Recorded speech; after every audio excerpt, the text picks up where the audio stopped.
And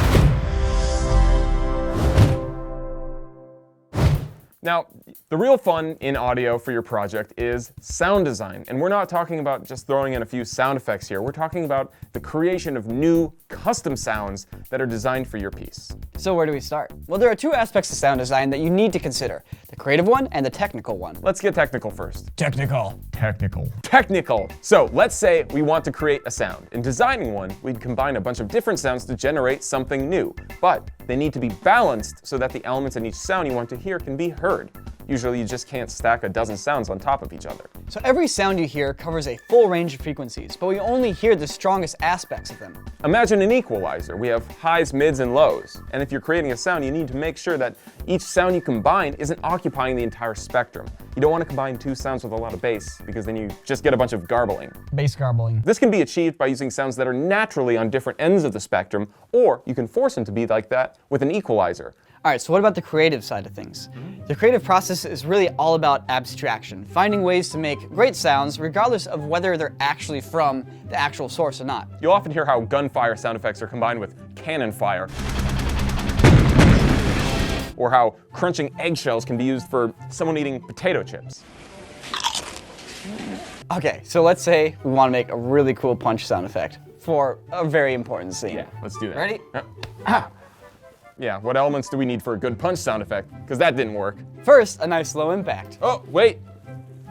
I got just the thing. Niko, be my guest.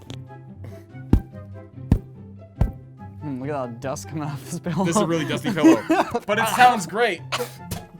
Well, that's one element. Second, let's get a mid-range element for that crack. This is really gonna be the body of the sound.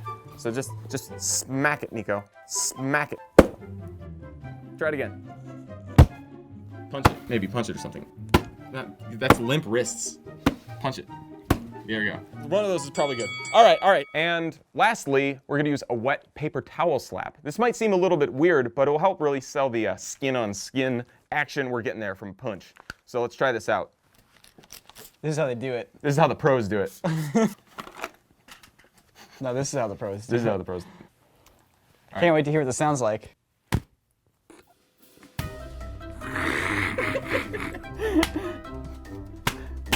Wait, can I make a sound?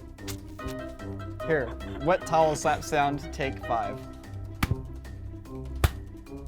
Let me try. So, I hope you guys learned something. If you guys like the video, leave a comment and subscribe.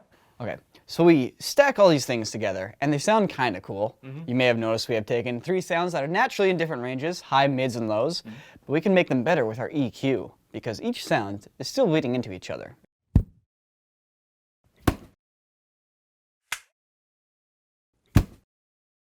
Look how great that sounds, but we're just getting started. Just getting started. There's one more thing I'd like to talk about for sound design, that's heads and tails. Just because a sound happens quickly doesn't mean it has to be over. What? What? Heads and tails. That's the sounds before and after your sound effect actually happens. But a bunch is so quick. But check out how much cooler this is gonna sound with heads and tails.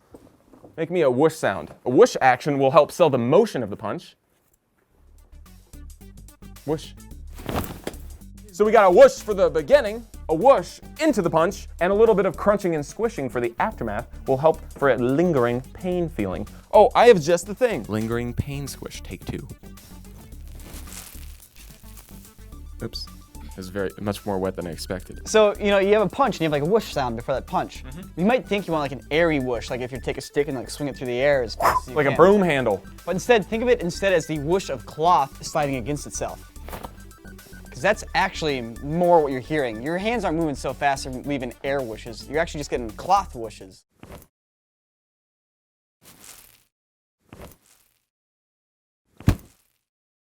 That's a well-designed sound. Yeah, that was good. So not having good heads and tails is a common mistake people make when doing gun sound effects. Exactly. The most interesting part of a gunshot sound is actually the tail when it reverb and crackles and all that kind of stuff. It's not that first crack with a microphone blowing out. That part's whatever. Yeah, it's like.